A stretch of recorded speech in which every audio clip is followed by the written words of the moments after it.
Welcome to another episode of Ordinary Old Catholic Me.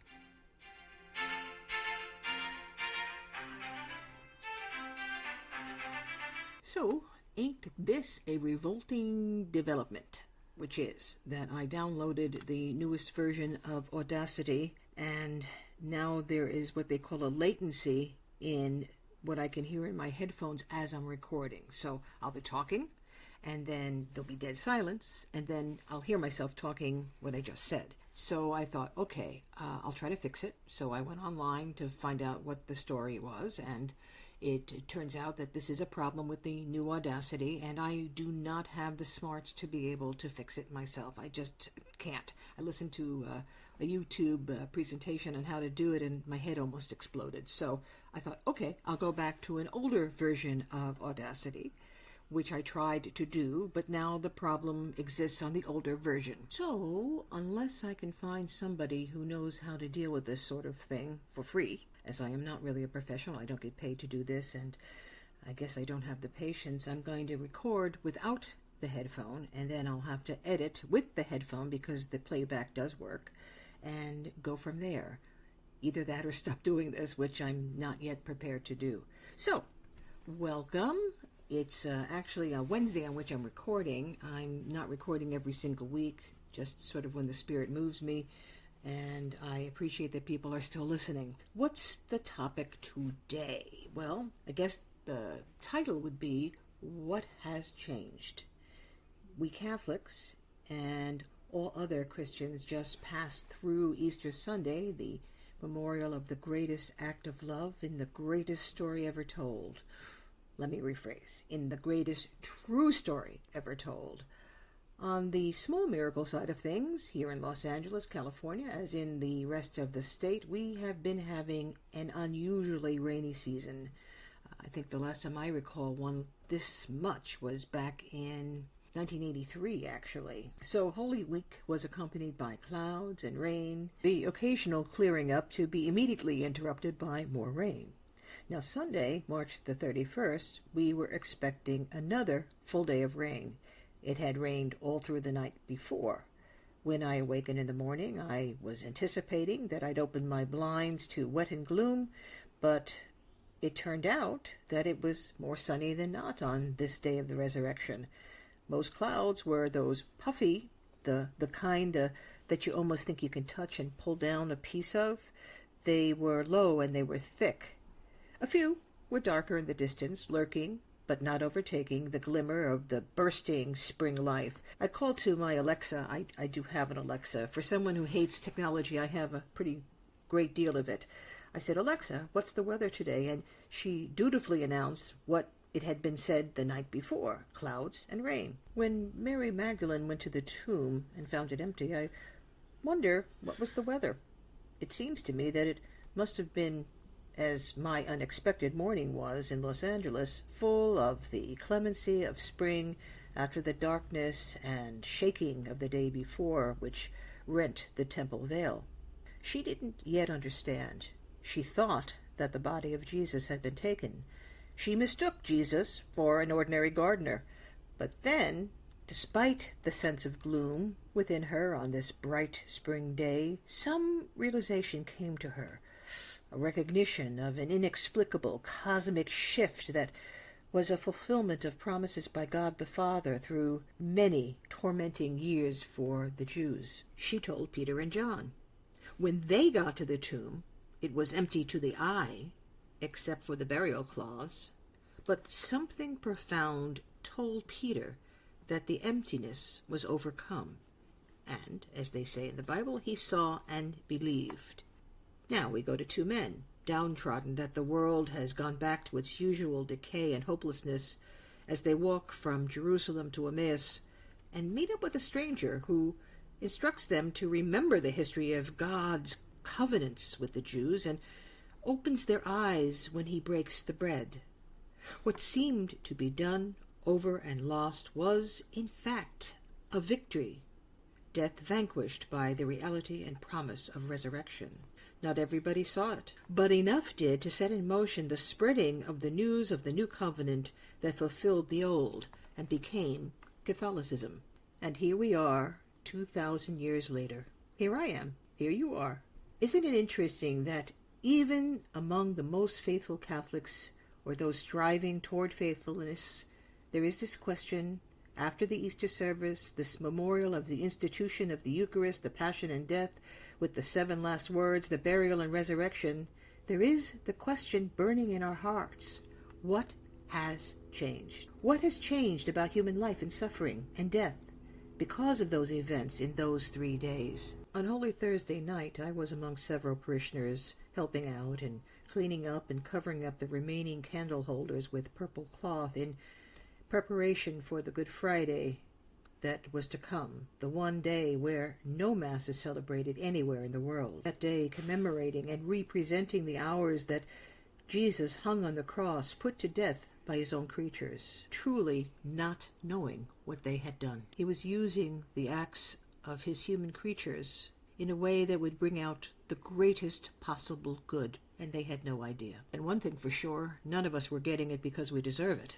Anyway, we were nearly finished, those of us who were cleaning up, and we were about to leave the church when suddenly there was a singing voice, and the voice was singing in tune, my God, why have you abandoned me?" And it echoed in the now empty and darkened church. Easily explained, but moving nonetheless, it was our choir director practicing for the next day. Still, I could not help but feel a tingle of the supernatural, a tap of God's hand upon me. I wasn't alone. I saw one of my companions leaning against a pillar and looking up at the choir loft as well. It is Wednesday of the octave of Easter, as I made notes for this podcast episode to kind of sort out my thoughts. The world around me remains in its usual chaos. There are wars and rumors of wars, the sacrificing of children known as abortion, and here we are thinking we're much more enlightened than perhaps the primitives of history, like maybe the Incas or the Aztecs. In some ways, at least, they were more honest about it. They did not hide that they were propitiating their false gods, as we give euphemism to the propitiation of our secular gods. Murders and the tortures of one group against another. I mean, the stuff that was happening in the Bible that so much of the secular world dismisses as myth. The vocal mocking of God that rivals anything that Jesus experienced when people shouted, "If you are the Son of God, then come down from that cross." So again, what has changed? What is different? I think, in a way, the Little Prince simply said it. What is important is not visible to the eye. More than that, really, what has changed, what is important, requires something more of us, to hear, to listen, to respond. The miraculous action of Jesus Christ. Just as for the men walking to Emmaus, it sure seemed like the end. Suffering and death was the absolute end. But, in a paradox, the action of Jesus in subjecting himself to this and then rising is the ultimate reconciliation. He injected his person, with a capital P, the second person of the Trinity, into the world he created as the Word. Injected himself into the very death we ourselves caused by sin, by doing the opposite of what was best for us. And he took away its finality.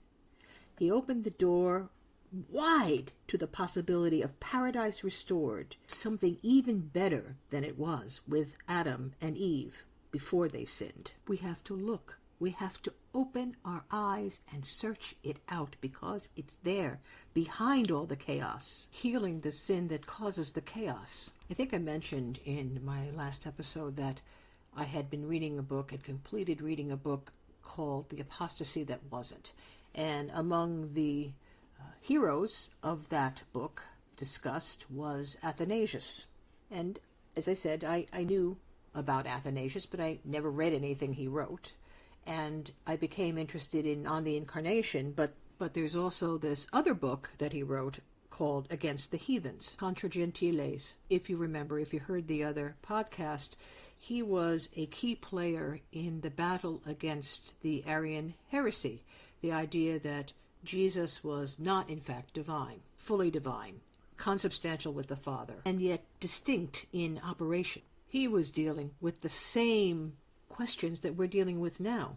after the resurrection of Christ. He was still dealing with the same issues. Why is the evil in the world? It's not that Athanasius says things I haven't heard, and probably you haven't heard, but there's something about the way he expresses it that is so powerful, that is so concrete, that if you can hold on to the thought, can you absorb it, that you cannot doubt but that God has rescued us and that we have to pay attention to the thread from the Old Testament to the New. He refers to it as the perverted choice of the darkened soul. As long as we stayed focused on the apprehension of God, or as Adam and Eve stayed focused on the apprehension of God, all was well. Their bodies and their souls were instruments, were tools, were the conduit to their relationship with God. They were infused with God. And then, as Athanasius says, they kind of forgot the power that they had through God and sought after their own power. Yeah, tempted by the devil. That's what freedom of choice is. A yes or a no. Kind of makes me think of the La Brea tar pits for some reason. The poor elephants that got stuck in that mud and then were drawn in, the quagmire of the mud. We got caught in the quagmire of sin because of the exercise of our freedom of choice. I'm no scholar, but all through the Old Testament, God makes covenants with his people of Israel, and they initially seem to be listening to him, and then almost always they fall astray. And this includes some of his chosen individuals, like a David, an Abraham, a Moses, but every one of them falls. I guess I'd say it seems like something more was needed. No, someone more was needed. By virtue of the incarnation, the Word enters creation and the land of free will to, I don't know, this is how I kind of see it, stabilize it, to infuse it, to make God so present that we really, really, really can't ignore him. But call it the complicating factor, our free will is still intact. In the very beginning of Contra Gentiles, there's a statement by Athanasius. For this is what the Gentiles traduce and scoff at, and laugh loudly at us, insisting on the one fact of the cross of Christ. And it is just here that one must pity their want of sense, because when they traduce the cross of Christ, they do not see that its power has filled all the world, and that by it the effects of the knowledge of God are made manifest to all. This incredible selfless act of God made man gives us a second chance to say yes. The angels who fell did not get that. We do. And something that's come to me lately is that every day you have to pray so that you will have the strength to say yes each and every day. He loves us so much that he gives us a chance to say yes every single day. And that's what the sacraments are for. They are our spiritual fuel. Among the sacraments that most sustain the average Catholic, it seems to me, after baptism, of course, and confirmation, which are one event, but we always have confession and the Eucharist. When in our sin we sometimes say no in larger and smaller ways, we always have the opportunity to go to him and say, Lord, I have fallen. Please, please forgive me. And then we can go to the other sacrament, the Eucharist. And in that, he is fully present to us and within us. The very Jesus who hung on the cross, was buried, and was resurrected. He is the very bridge to paradise. And every day, whether I'm happy or sad, in consolation or in desolation, but especially maybe when I'm in desolation and tempted, to remind myself that he is God and I am not. And every day to habituate myself to saying yes to him.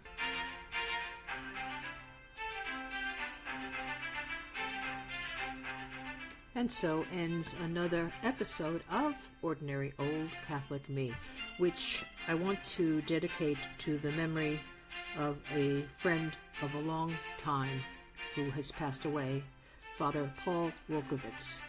I'm going to miss him.